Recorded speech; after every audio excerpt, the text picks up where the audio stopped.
상상만 하면 5억을 벌고 10억을 벌고 부자가 된다라고 이야기하는 놈들이 있습니다. 그런 말에 놀아나면 어떻게 됩니까? 거기에 걸리에 들면 끝장나는 겁니다. 사기꾼들이 이용해먹고 뜯어먹고 사기 처먹을 이제 수작만 부리고 있습니다. 그래서 정말 조심해야 됩니다. 조심하면서 살아야 괜찮아질 수 있습니다.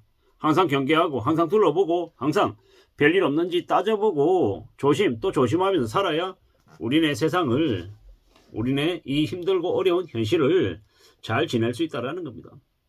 사람 사는 거 다 비슷합니다. 욕심부리고 부자가 되고 싶고 탐욕이 끝판왕으로 가 있는 이들이 인생이 좋아질 수 없습니다. 이제 말로는 개판이 될 거다라는 겁니다. 함부로 남 뒤통치고 남 용에 먹을 수작 부리면 안 됩니다. 그러다간 정말로요, 죽임당할 수도 있습니다. 우리가 현실의 불만, 답답함 이런 것들 때문에 환상을 쫓으려고 하는 그런 마음이 생길 수 있습니다. 그럴 수 있죠. 마음은요, 그럴 수 있습니다. 부자가 되고 싶고 돈을 좀 많이 벌고 싶고 좀 잘 되고 싶은 그런 마음이 안 생길 수 없다라는 겁니다. 충분히 그럴 수 있습니다. 근데 그걸 현실 세계에서 이뤄내려고 하면 어떻게 됩니까? 문제가 생긴다라는 겁니다. 지랄 발광을 해도요, 우리가 보통 사람들이 정상적인 방법으로 벌 수 있는 돈은 정해져 있습니다. 아주 큰 돈을 벌기는 무지하게 어렵습니다. 근데 상상만으로 마음만 먹어도 된다라고 얘기한 놈들은요, 다 사기꾼이고 가짜고 쓰레기입니다. 그들의 말에 놀아나면요, 그들이 돈을 벌 수 있게끔 보태주는 역할만 하고요, 이제 당하는 사람들은요, 그냥 인생이 몰락가는 겁니다. 지금요, IMF가 한 번 더 시작됐다라고 얘기합니다. 대한민국이 꽤 지금 안 좋은 상황이다라는 겁니다. 근데도 지금 중산층, 고소득 중산층들이 아파트 투기에 나서서 3채씩 5채씩 가지고 있습니다. 지금요, 난리죠. 이게 언제든 트일 수밖에 없다라는 겁니다. 왜냐? 벌어진 일은 어떤 식으로든 결말을 향해 달려가기 때문입니다.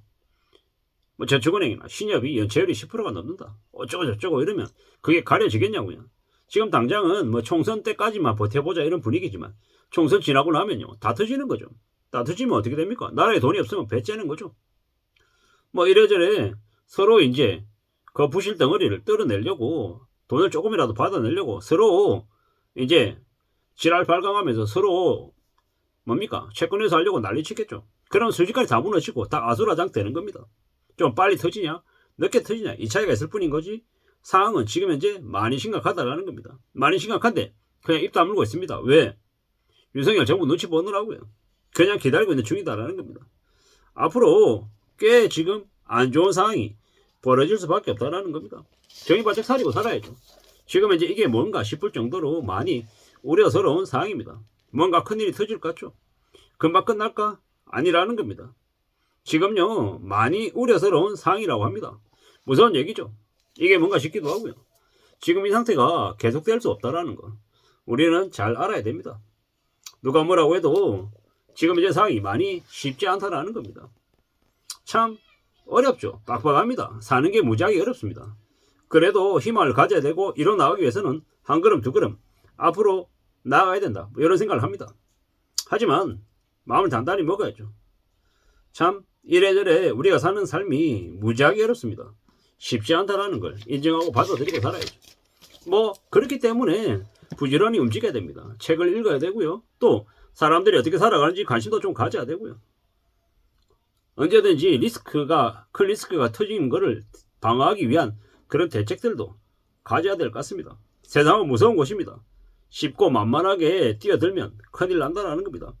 우리가 가진 게 없는 흙수저들, 보통 사람들일수록 더 성실하게 착실하게 살아야 되고 저축해서 현금을 가지고 있어야 됩니다. 그래야 언제 어느 때 아주 큰 일이 터졌을 때 그 일을 대응할 수 있는 대책이 될 수 있다는 겁니다.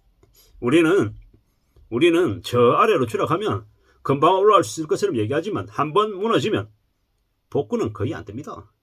나락으로 떨어지는 건 쉬워도 올라가는 건 무지하게 어렵다고 생각해야 됩니다. 하층민으로 날아가는 사람,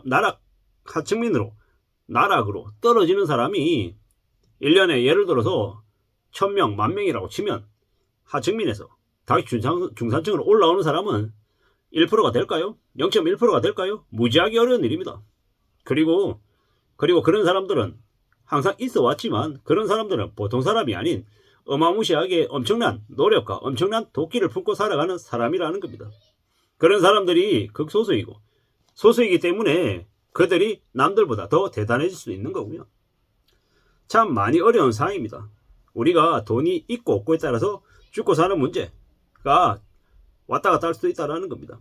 기다리고 기다려야 됩니다. 우리의 생각, 바람하고 세상이 다르게 흘러간다는 것도 받아들여야 되고요. 참 마음을 단단히 먹고 살아가야 됩니다. 막연한 기대, 막연한 희망 이런 것만큼 위험한 게 없다라는 거.